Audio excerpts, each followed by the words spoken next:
જય માતાજી મિત્રો, આપણે ખાવા બેસી ગયા છે ને ખાવામાં છે તમે જોઈ લો, દાળ છે, છાશ ને રોટલી અને ગોળ લાવે છે.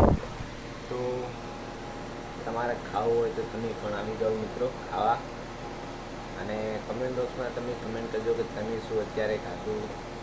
અને હું તો અત્યારે આ તાજી છાશ મારી મમ્મી હાલ જ બનાવી છે, રગડા જેવી એકદમ તાજી. અને દાળ છે ને ખાવાની રોટલી ગરમા ગરમ. તો અત્યારે ખાવાનું છે.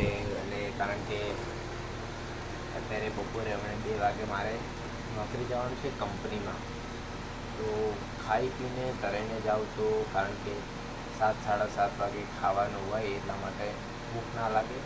તો ઘરે કમ્પ્લીટ ખાઈને જવું. અને ગરમીમાં તો થોડું ઓછું ખાવું અને ઠંડુ પીવાનું, એવું બધું પીવાનું, ઠંડુ ખાવાનું તો શું, કારણ કે ગરમી તમને લાગે નહીં.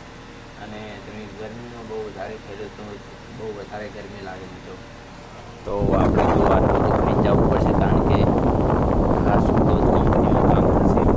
તો ગરમી લાગે કે ગમે તે લાગે, એટલે ખાવું જરૂરી છે મિત્રો. અને તમે પણ ખાઓ અને મજા લો અને મસ્ત રહો.